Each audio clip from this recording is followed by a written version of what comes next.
Welcome to ACHIEVER'S Forum with Tosin Adegbola. On this edition, it's going to be the continuation of our series on counting the cost before entering into marriage. In our last edition, we discovered that marriage is good. God created marriage. He instituted it. He wants it for our betterment.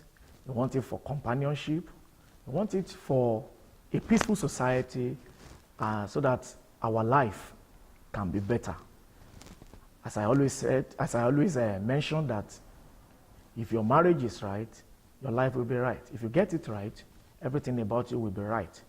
Marriage is intended to be endearing and not enduring. It's supposed to be blissful and not to be bleeding. So that's why it is necessary that the person you ended up marrying is the right person for you, the right person for your life. And so there are so many things that you've got to put in place, that you've got to know before you go into marriage, so that when you enter, you will not rush out. So that when you enter, it will be a heaven on earth for you.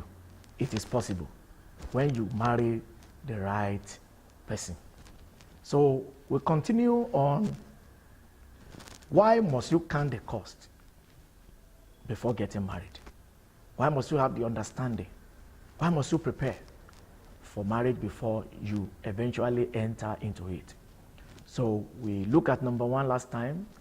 We said so that you can adequately prepare mentally, physically, and spiritually. Number two, so that you will take responsibility for your choice. Number three, so as to know the huge responsibility and sacrifices involved in marriage. And number four, so that you will realize that the woman or the man you marry has a part to play in the fulfillment of your destiny and your aspirations in life. So number five, that's where we're going to continue from, so that you can succeed in marriage. You need to count the cost so that you can succeed in marriage. A lot of marriages don't last. Some crash out 2 years, a month. We have even weeks, a week marriage that crash out, so that you will succeed, so that your own marriage will not crash. So you need to have that understanding. Some marriages crash along the way, so counting the cost helps you to finish well. Number six, so as to lay a solid foundation for your home. You need to count the cost so that you lay a solid foundation for your home. Counting the cost helps you to develop the right attitude in marriage. It helps you to form a particular value system which serves as a guide for you in marriage. For example, you'll be open. In marriage, you should be open to your spouse, be sincere, be truthful. So these are value systems that one can develop and still practice in marriage. Number seven, so as to make you humble, to be humble. Marriage will humble you and make you to be gentle while handling every issues that may arise in marriage. So you need to count the cost that marriage, so as to be gentle, so as to be humble in your marriage. Number eight, counting the cost helps you to develop patience and perseverance. Patience and perseverance. Patience and perseverance.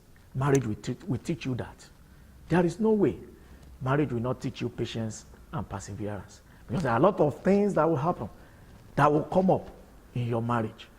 But your ability to be able to persevere will helps your marriage to get to the desired to get to the desired end. I could remember when we got married, first got married, there was nothing, and it was like struggling and struggling. But before we got married, thank God for my wife. She had that mind that I'm going to start from the scratch, from the man that I'm going to marry. So no wonder when he married me, being a pastor, being a minister of God, with mega salary and everything, She did not mind. Even when we were drinking Gary, even when there was no money like that, when things were not rosy, she was there, persevere. She was there to say, yes, I'm in this, I'm in this. No turning left, no turning other way around. So when you have this understanding before you get into marriage, that there's no way that some things will not come your way in marriage, it will help you to better handle marriage when you enter into it. And number 9, that's where we're going to stop, so that those who are waiting for you to fail maritally will keep waiting eternally. I come again. You need to count the cost, so that those who are waiting for you to fail maritally will keep waiting. We keep waiting. You know, look at Luke chapter 14, where our text from verse 28 to 29. For which of you, desiring to build a tower, does not first sit down and count the cost, whether he has enough to complete it? Now, otherwise, when he has laid the foundation and is not able to finish, all who see it begin to mock him. So that people will not mock you. So that people will not mock your relationship. So that people, you will not become a thing of mockery in your family, in your society, where you belong, everywhere you are, so that people will not mock you. Now, why did you enter into it when you know you won't be able to sustain it? So you need to count the cost. So as to avoid marital failure and be exposed to mockers, you need to do your homework very well. I want to believe this teaching will help you before taking that step. And I pray for you as you go into marriage, the Lord will help you. The Lord will lead you. You will not miss the mark. Grace will be sufficient for you. You will marry the right person. You will not marry the wrong person. Your life will not be a mystery.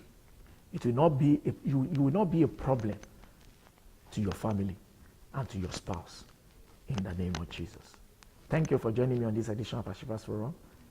God bless you.